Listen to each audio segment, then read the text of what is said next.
Many people dream of going on safari, and with good reason.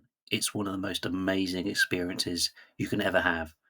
Going into the wilderness, the open plains, the wild, seeing the animals, the interaction, nature at its finest. There are some things you need to know before you go on safari, and here are my list of tips. The first one is location. If you're flying from the UK, then the best two options for you are probably Kenya and South Africa. They are direct flights quite frequently, usually a couple a day from Heathrow. They are also two of the countries in Africa with the most sophisticated and advanced safari industries. Hence, they're probably the most cost effective options.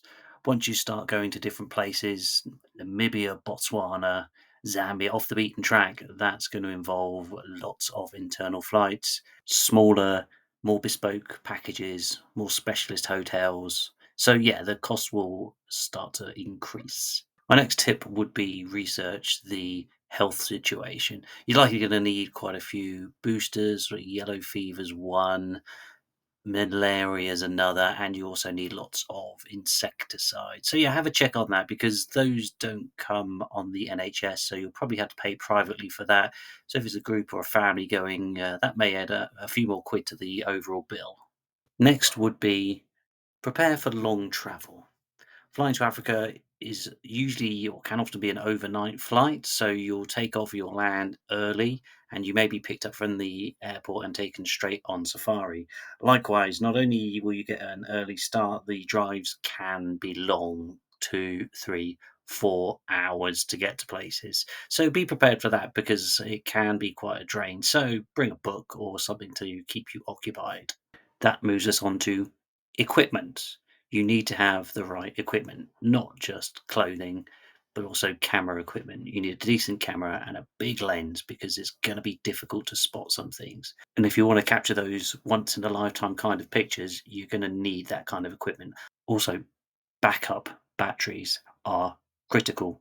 I didn't have one, which was a bit stupid because when we saw a pack of hunting dogs, which was really rare, I wasn't able to take the picture. Hmm. Likewise, a good pair of binoculars because you will spend quite a long time staring at the horizon and keeping an eye for movement. Actually, that's also quite a fun thing to do. Make a little competition within the group about who gets the best spots. Mine was a lion.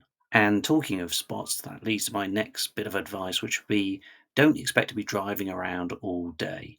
Most of the activity for the animals takes place around dusk and dawn. So that's usually when they'll drive you out. So also expect a nice early start.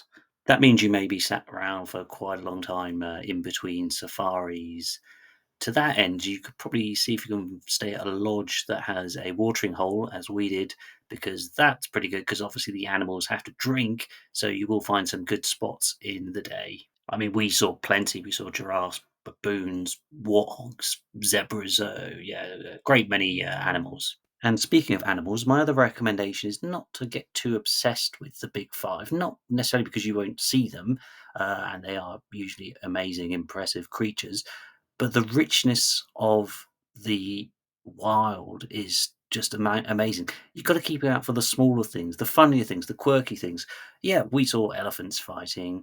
We saw potentially a kill with a giraffe and a lion, but there's little things like we watched two dicks, which are the smallest type of antelope, fighting, and they mate for life. So it was quite a cute little thing to see. Likewise, even to the point of termites, we saw a colony of termites. Is it a colony? I don't know. I have to look that up. But it can be the smallest thing. So don't just go in there thinking it's all big, but it's absolutely everything. And finally, in between safaris, they'll probably take you on a few trips out to places. Just be aware there are quite a few hustlers around there. We did the obligatory Masai Mara village where they take you along, do lots of token things, then come out and flog you loads of wood, probably wooden gifts, probably produced in China or whatever. They gave us a sob story about them needing to build a well, so obviously people bought all the stuff. And on the way out, we were driving and we managed to pass a well. No, not that I blame them, of course, because I think everywhere you go in the world, you have people trying to fleece tourists. At least they're not charging like €20 for a ristretto on St Mark's Square. and they've all got to make a living. Fair enough, but yeah, keep an eye out for that, and don't necessarily think these aren't sophisticated tourist hotspots. Anyway, those are some of the basics. Safari is a fantastic experience. You should do it